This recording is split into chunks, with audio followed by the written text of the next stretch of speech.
What if the people you admire are not actually better than you? What if your brain is simply showing you their strengths while hiding your own? There is a strange experience that many people carry quietly. You look at someone else and immediately notice what they have that you don't. They seem more confident, more successful, more attractive, more intelligent, more disciplined, more socially comfortable, more accomplished. And somehow, when you look at yourself, you notice everything that feels incomplete. You see your mistakes, your insecurities, your failures, the things you still haven't accomplished, and the areas where you wish you were better. Then you look at someone else and see their highlight reel. And without realizing it, your mind makes a comparison that was never fair in the first place. You compare your entire internal experience with someone else's external appearance. That is one of the biggest reasons you can walk into a room full of perfectly normal people and somehow feel like everyone else has figured life out except you. But there is something much deeper happening here. Your brain is not simply comparing people.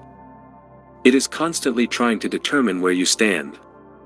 Humans naturally compare themselves with others. Psychologists have studied this phenomenon for decades, and social comparison can influence how we evaluate our abilities, appearance, success, relationships, and even our sense of identity. Comparison itself is not necessarily bad. It can motivate you. It can help you learn. It can show you what is possible. The problem begins when comparison becomes a system for determining your worth. When you see someone succeeding and your brain immediately translates that success into, "They are better than me," something has changed. You are no longer observing another person's achievement. You are using it as evidence against yourself. And that can quietly destroy your confidence over time. Think about social media for a moment. You open your phone and see someone traveling somewhere beautiful. Someone else just got promoted. Someone is celebrating a new relationship. Someone looks incredibly fit. Someone launched a successful business. Someone bought a beautiful house. Someone is surrounded by friends. And within a few minutes, you can go from feeling completely fine about your life to wondering what you are doing wrong. But here is the part your brain tends to forget. You are looking at a few seconds of someone else's life. You are comparing it with everything you know about your own. You know your doubts. You know the conversations you regret. You know the opportunities you missed. You know how often you procrastinate. You know what you are afraid of. You know the parts of yourself you don't show other people. You don't have access to the same information about the person you're comparing yourself to. And that creates an incredibly unfair comparison. Imagine watching a professional tennis player hit a perfect shot. You might think, "They are so talented. I could never do that." But you don't see the thousands of hours of practice behind that shot. You see the result. You don't see the process. The same thing happens everywhere in life. You see someone's confidence, but not the years they spent developing it. You see someone's career success, but not the failures that came before it. You see someone's physical appearance, but not their insecurities.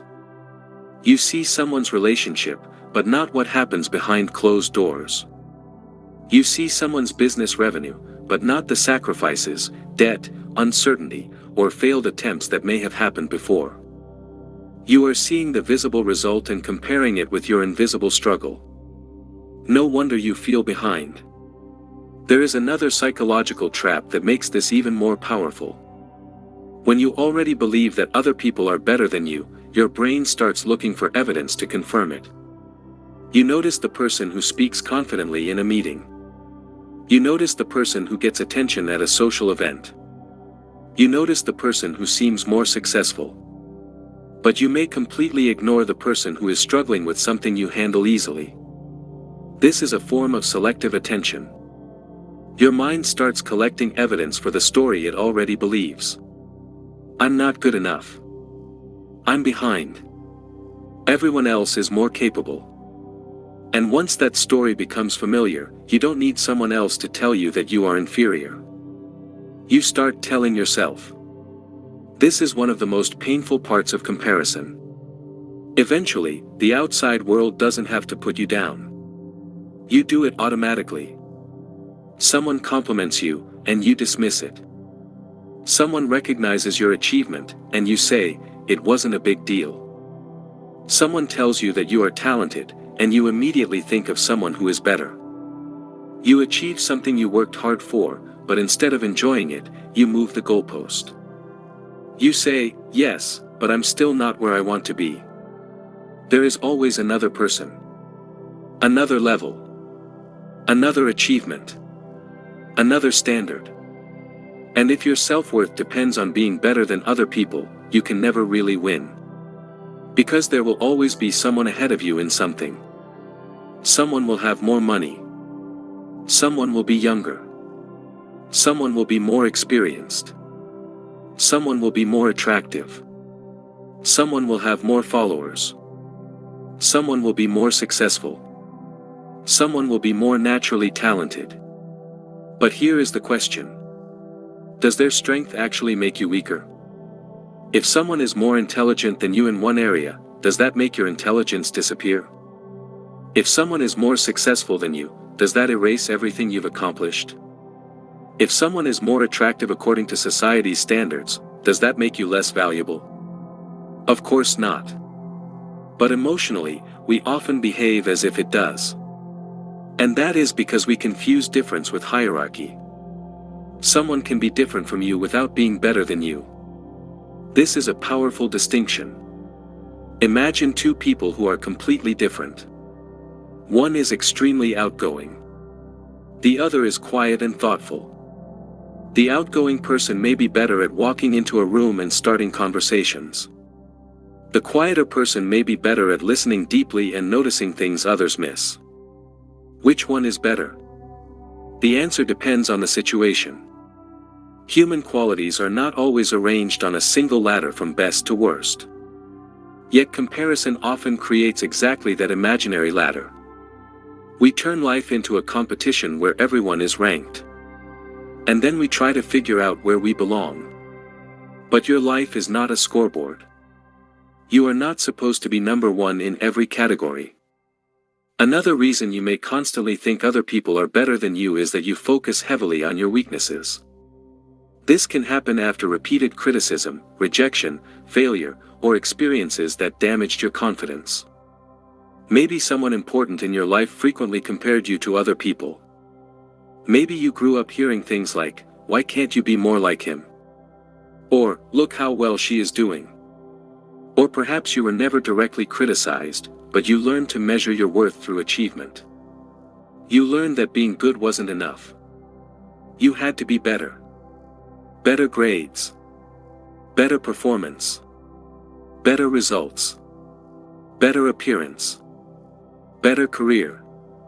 And eventually, your brain starts treating life like a permanent evaluation.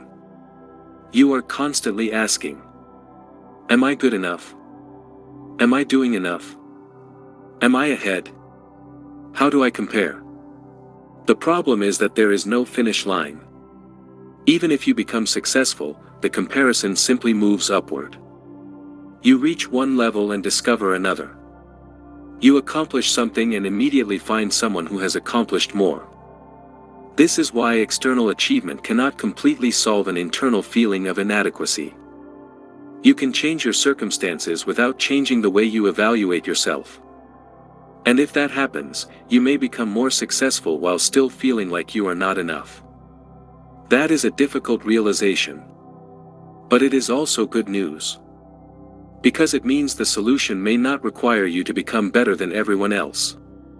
It may require you to change the way you measure yourself. Instead of asking, "Am I better than them?" ask, "Am I becoming better than I used to be?" That is a completely different question. Now your competition is not another person's life. It is your own development. Maybe you are more confident than you were 5 years ago. Maybe you handle criticism better. Maybe you communicate more clearly. Maybe you are healthier. Maybe you are more disciplined. Maybe you recover faster from setbacks. Maybe you are finally doing something you were too afraid to do before.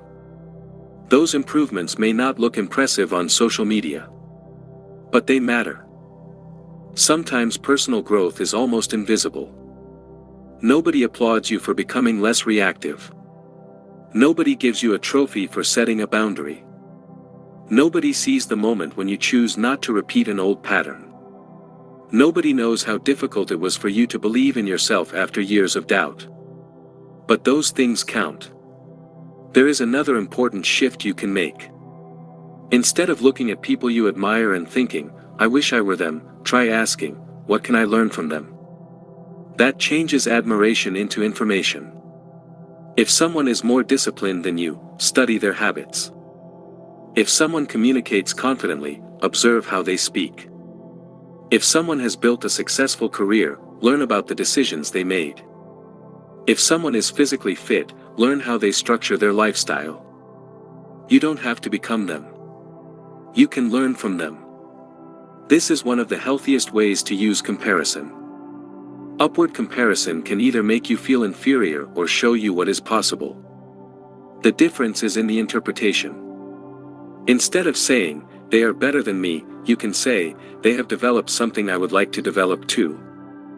That one change can completely transform the emotional experience. You stop feeling threatened by another person's success. You become curious about it. And curiosity is much more productive than envy. There is also something you should remember about confidence.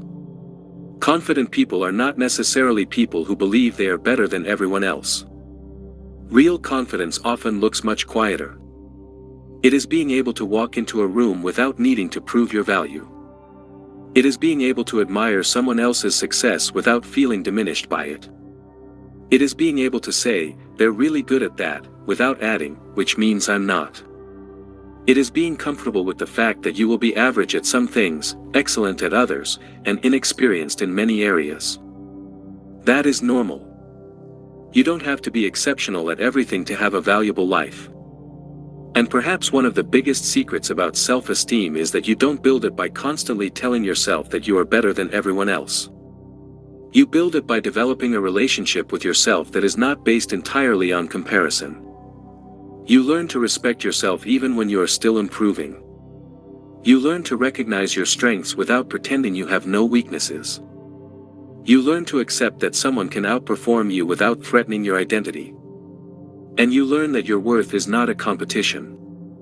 So the next time you walk into a room and suddenly feel like everyone is smarter, more attractive, more successful, or more confident than you, pause.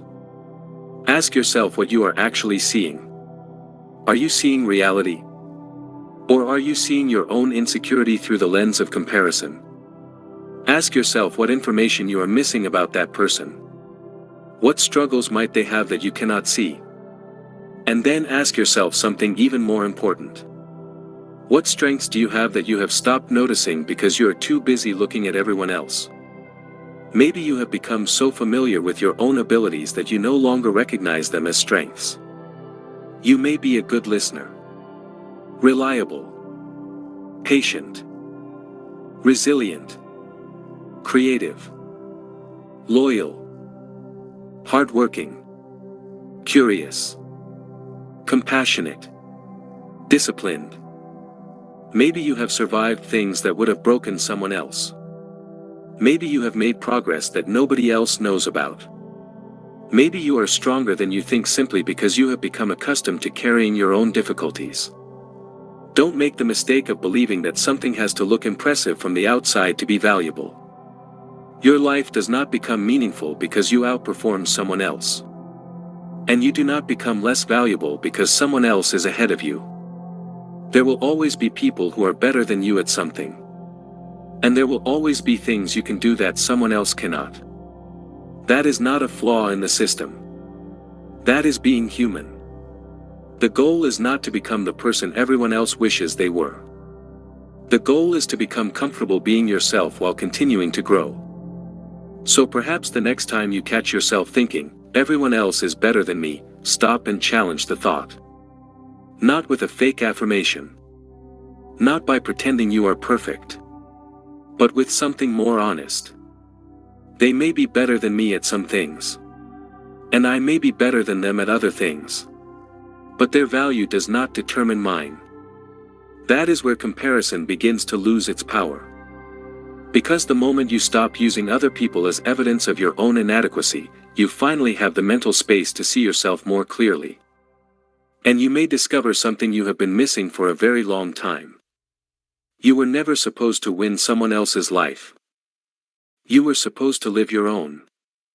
If this helped you understand your mind better, subscribe for more videos like this.